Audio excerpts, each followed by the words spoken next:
and welcome back from summer break.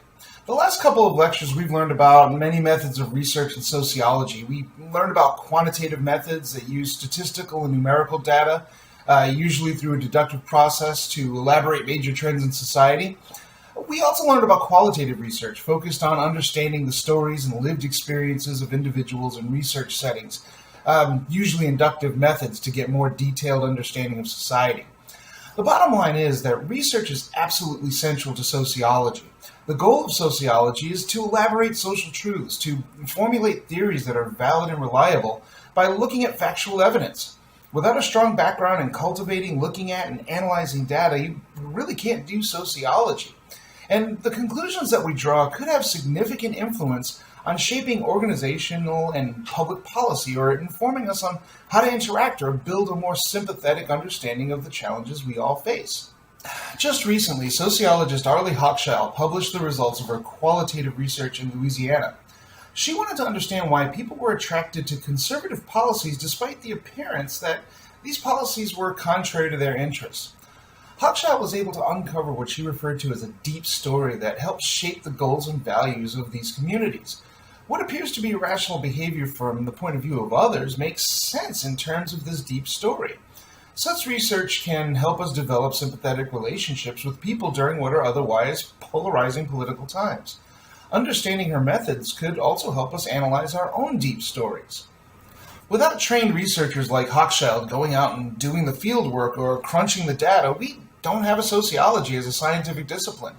Any work done by sociologists, whether it's a humble but increasingly popular blog, professionally published analysis, or academic journals, media commentary, or book-length expositions, without valid and reliable data, we don't have sociology, period, end of story.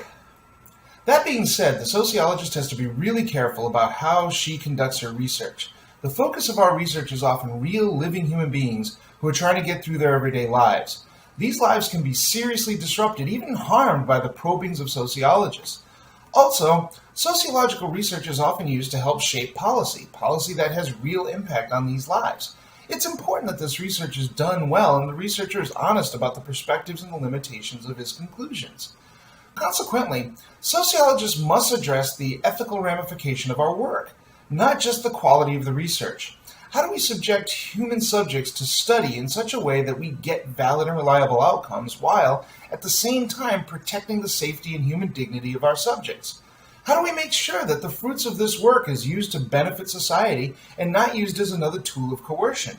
It's not as easy as it sounds. The quintessential example of unethical research on human beings was the appalling Tuskegee syphilis study. This infamous study, properly called the Tuskegee Study of Untreated Syphilis in the Negro Male, began in 1932. To conduct the study, researchers told the men involved that they were being treated for bad blood. That was a lie. They didn't have bad blood. They had syphilis. Not that it mattered, because they were not being treated.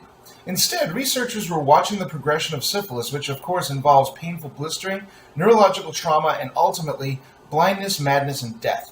This study was continued into the 1970s, despite the fact that penicillin proved an effective treatment for syphilis and was publicly available in 1947. To put this in perspective, the Tuskegee study predates the notorious medical experiments conducted by the Nazis on Jews and homosexuals as part of the Holocaust. The Tuskegee study is a clear violation, a disgusting abuse of professional ethics, but most studies are not so clear.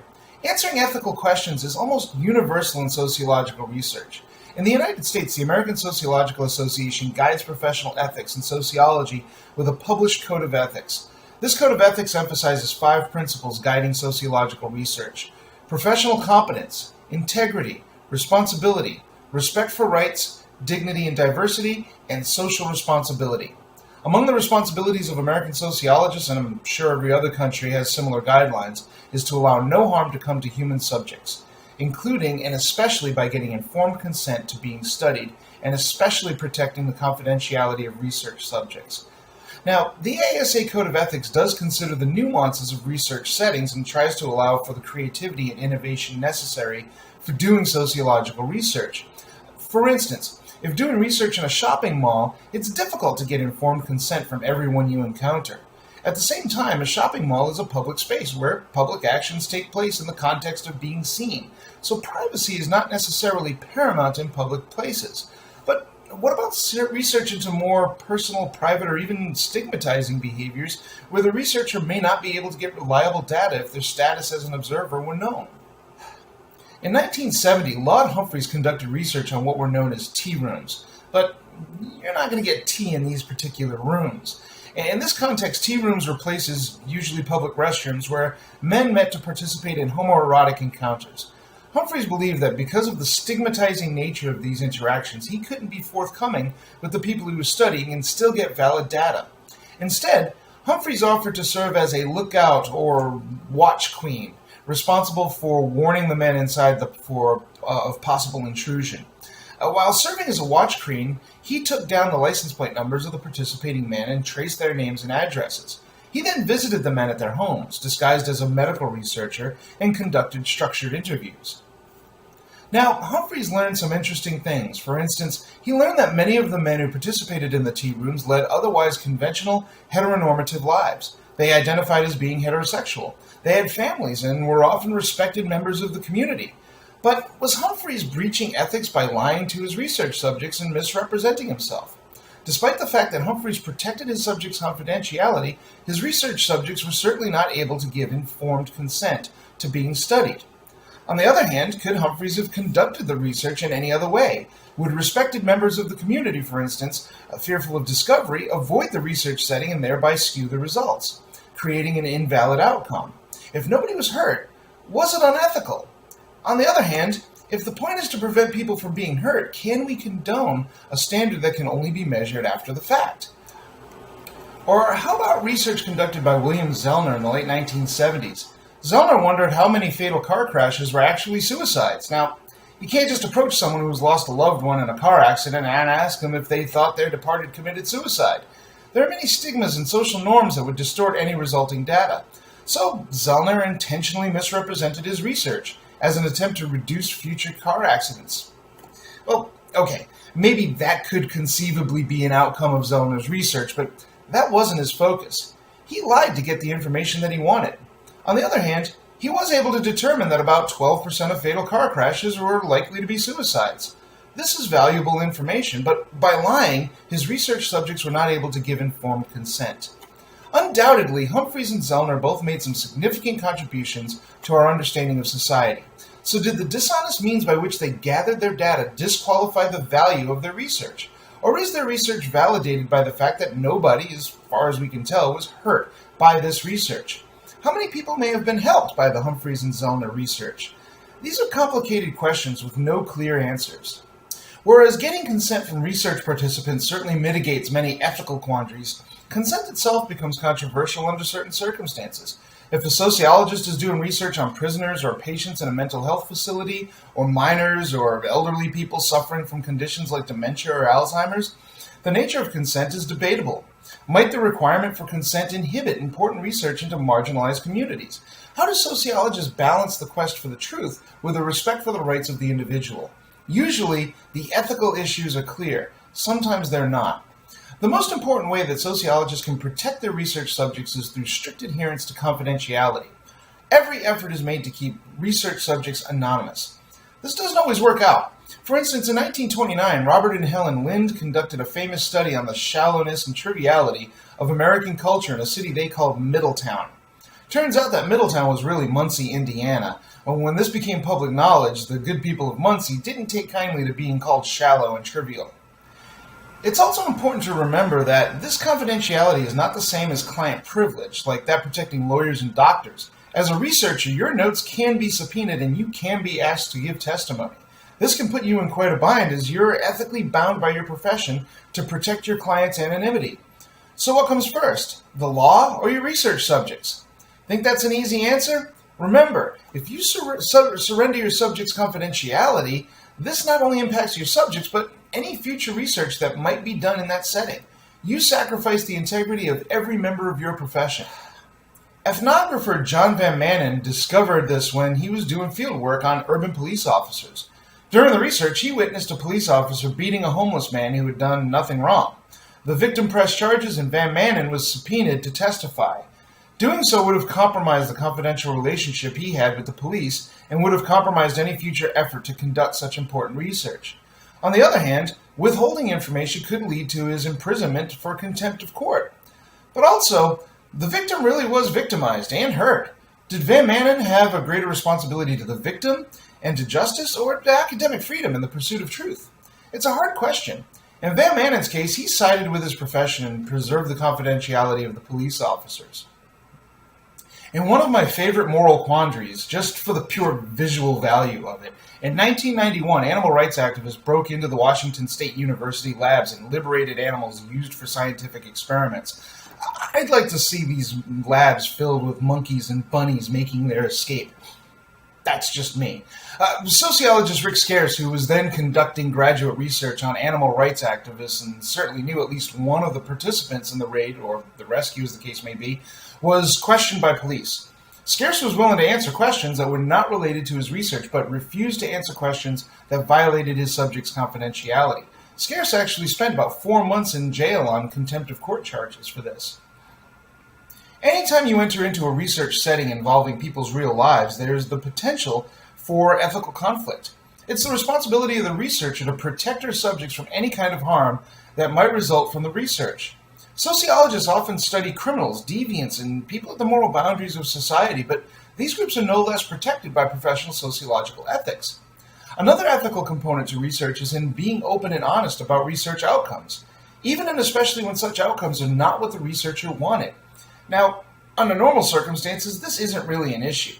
Every researcher faces the prospects that their hypotheses might be disproven, or theories that they've been working on for their entire careers are contradicted or fail to explain outcomes. Sometimes there are just some glaring holes in the research that need to be filled and elaborated before a work of research can be brought into the marketplace of ideas. Sometimes the researcher simply needs to be honest that their work has certain weaknesses, but that's not an easy admission to make sometimes. A couple of years ago, sociologist Alice Goffman came under intense scrutiny for her much-lauded ethnography of an inner-city community called On the Run, Fugitive Life in an American City. Goffman spent 6 years detailing daily life in a poor, marginalized community. This is a significant investment in time and academic energy. When her final product was published, however, some critics pointed out some significant inconsistencies in her narrative, as well as one event in which Goffman seems to be confessing to participate in a criminal conspiracy to commit murder. Now, some of these inconsistencies were honest mistakes and typos. Others were more complicated. Some were instances in which Goffman seemed to accept hearsay stories without confirming their validity, which she then failed to qualify in her work. The rest, Goffman explains, is the result of her attempt to protect the anonymity of her subjects. This latter explanation becomes problematic because the very nature of science is such that it requires confirmation for validity. So, how does the researcher balance her ethical requirement to protect her subjects with the scientific requirement to validate the research? In many instances, Goffman was not able to prove that her claims were valid. For the sake of research integrity, academic journals usually institute a peer review process. In other words, they have experts in the relevant field review research submissions before publication. The idea is to screen out problematic research. This usually works, but sometimes it doesn't. In 1996, physicist Alan Sokal submitted a work to the journal Social Text, a peer-reviewed cultural studies journal called Transgressing the Boundaries, toward a transformative hermeneutics of quantum gravity. A close reading of the title should have been enough to set off alarms for any reviewer. A hermeneutics of quantum gravity? What does that even mean? It turns out, it doesn't mean anything, and nothing in the submission made any sense. It was an intentional work of pure gibberish that passed the peer review process and was published in a major academic journal. And this wasn't a one-time affair. More recently, philosophers Peter Boghossian and James Lindsay published a piece in a peer-reviewed academic journal called, if you'll pardon me, The Conceptual Penis as a Social Construct, in which they argue that the penis is best understood not as an anatomical feature, but as a problematic concept. To quote from the abstract, the penis is a social construct isomorphic to performative toxic masculinity. What? Among the problems exacerbated by this conceptual penis is nothing less than global climate change. According to Boghossian and Lindsay, Quote, climate change is driven by nothing more than it is by certain damaging themes in hypermasculinity that can be best understood via the dominant rapacious approach to climate ecology identifiable with the conceptual penis. Okay, enough. Clearly this is balderdash, but it was balderdash that escaped the peer review process.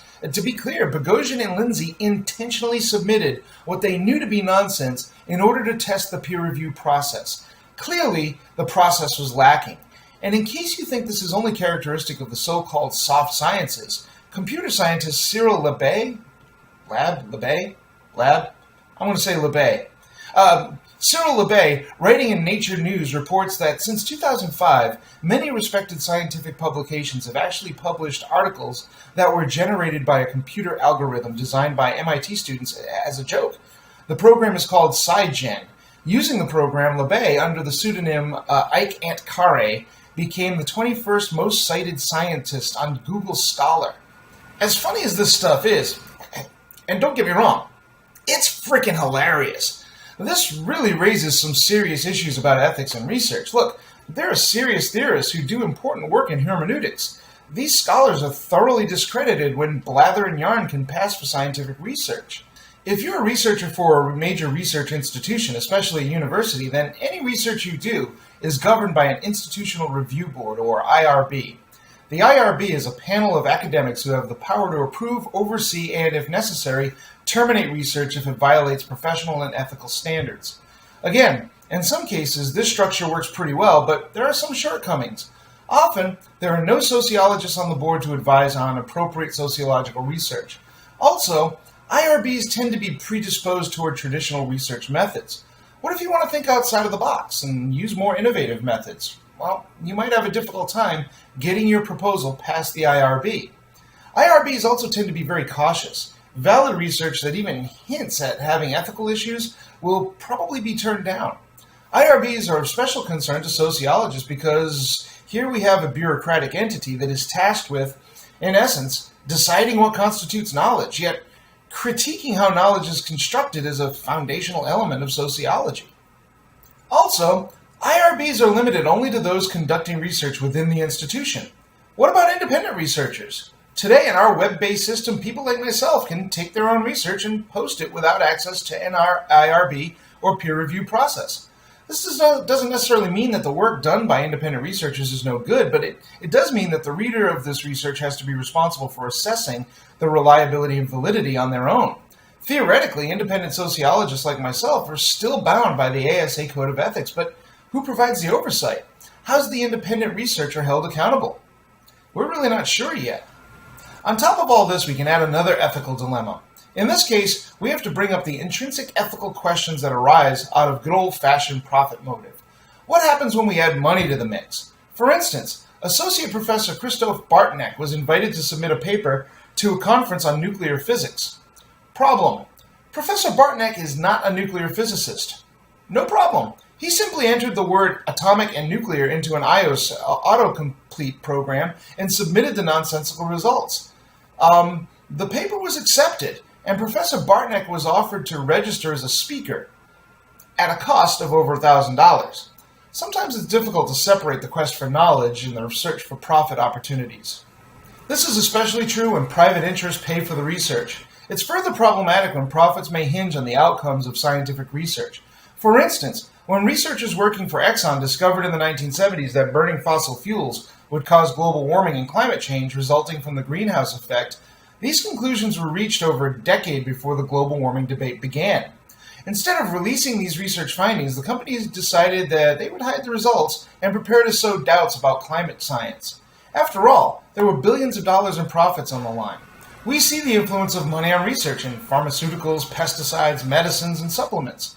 Anywhere there's a conflict between profit and truth, truth often loses. Again, this may be a problem with hard sciences, but what about social policy think tanks funded by private interests, like the Koch brothers, or the Ford Foundation, or the Gates Foundation?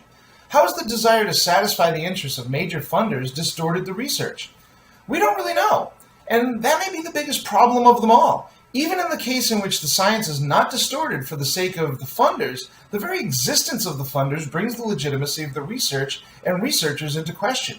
The very fact that funders who have agendas, profit motives, and other incentives for privileging particular outcomes calls into question the objectivity of the research.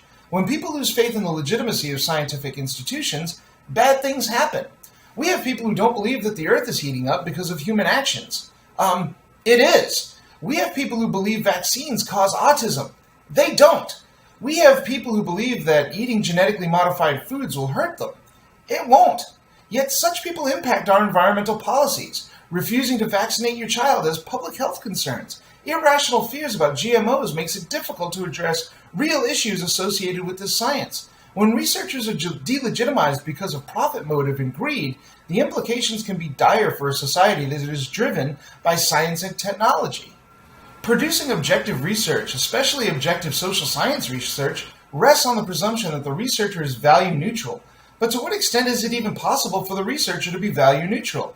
The researcher is a human being, socialized with particular values, studying other human beings, also socialized with particular values. In research settings, bound by cultural values, values imbue the research setting from the top to the bottom. David Newman, in his text Sociology, Exploring the Architecture of Everyday Life, points out that we must remember that sociologists are people too, with their own biases, preconceptions, and expectations. Sociologists' values determine the kinds of information they gather about a particular social phenomenon. If you were conducting research on whether the criminal justice system is fair, would you study criminals, politicians, law enforcement, judges, or victims? The most accurate picture of reality is likely to be based on the views of all subgroups involved. Exactly, and it's even more complicated than that. Newman points out that the researcher's value system will influence the very questions that they ask. Fortunately, by grounding our research in a theoretical perspective, sociologists control for this tendency. This serves as a way of identifying our biases, if not controlling for them. If I conduct my research using a Marxist theory, it's understood that I have a critical approach to capitalism, for instance. Value neutrality and objectivity is further complicated by the fact that research in the field involves human interaction, often in troubling social context. It's impossible to completely control one's human responses to these interactions. One of the best examinations of this comes from a graduate thesis written by Carol Rambo Ronai. Ronai did participant observation research as an exotic dancer, but her emotional response to the setting made it impossible for her to remain objective. The anger and humiliation she felt in herself as a dancer conflicted with her understanding of herself as a sociologist and researcher. She says, regardless of my cognitive desire to be the intrepid sociologist braving new frontiers, going where most women dare not tread, my dread of the coming night imposes its presence on my reality in the form of a tightness in my chest that constricts my breathing. The tightness is paralysis. My heart rebels. She turned this experience into a potent examination of the overlap between being a researcher and an emotional human being. So, how does one separate the two? Ronai expresses great animosity, even hatred, and a desire for violence against the men at the club. What impact does that have on the researcher and the research itself? Another problem arises when considering the interaction between the researcher and the subjects of his research. For instance, while conducting my graduate research, I found myself confronting the contradictions of performing multiple roles. I was conducting research at my job site, so on one hand, I was responsible for doing a job as a counselor at a residential wilderness program for troubled boys. I was also responsible for teaching sex education at the camp. On the other hand, I was a researcher conducting participant observation research on how the program governed sexuality and sexual development. I was also an emotional human being who cared about the people I worked with and the clients I served. Because of my role as a researcher and my role as a supervisor at the camp, I became the sex guy, which isn't as glamorous as it sounds in the middle of the wilderness with troubled teens. Any issues related to sex and sexuality, I was called in to deal with. But this creates a conflict between the researcher and the counselor. The knowledge that I gained from my research could be used to help the boys as well as the other counselors deal with sexually related issues in the camp. But wait, if I use this knowledge as a counselor, am I not altering my research setting? On the other hand, if I have a knowledge set, regardless of how I acquired that knowledge, that could help someone, be it a client or just a young man who needs help, am I not morally obligated to do so? Wouldn't keeping that knowledge to myself for the sake of protecting the integrity of my research also be a breach of my sociological responsibility to protect my subjects? In my case, I decided to use my knowledge to supplement the camp therapeutic process, then explain this conundrum in my research. I'll let the reader decide how it impacted the validity of the research. This speaks to an ongoing debate in sociology with regard to the role of the sociologist in society. On one end of the debate are those who suggest that the research should remain emotionally aloof to what is going on in society in order to maintain objectivity. The role of the researcher in this case is to do nothing more than record information and analyze data. If others can use that information to advance society, great, but it's not the role of the sociologist. On the other hand is an idea called praxis. Praxis is the application of theory to a practical end. From this perspective, the sociologist, having nuanced understanding of society, social structures, and social interaction, should use this knowledge to actively pursue social betterment. The activist sociologist is the ideal, but then how does one make the distinction between the activist and the sociologist? How can we be sure that the research is intent on furthering our understanding of the social world as opposed to pursuing a social agenda? And if this is the case, how can we vouch for the objectivity of our research? This debate is especially important as sociologists bring their unique perspectives into the popular marketplace of ideas. Such notables include William Julius Wilson, Michael Eric Dyson, and Judith Butler. It's incumbent upon all of us who think it is important to develop a public presence for sociological thinking and analysis to do so in a way that respects sociology as an academic discipline. We have to make sure that our public positions are informed by valid and reliable sociology. Under no circumstances can we allow our public positions to inform the sociological work that we do. And that's a pretty complicated balancing act. The only way to do this is through open introspection and self-evaluation. Every year, economist Paul Krugman writes a post on his New York Times blog in which he evaluates his performance during that year.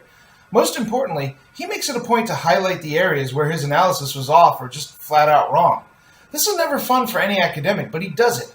Now, this is human science, and unlike protons and neutrons, human beings are prone to error. If we're going to do this science well, then we better be forthcoming about the errors we make. Wow, this is a lot of stuff to think about. Might just be easier to study protons and neutrons than it is to study human beings.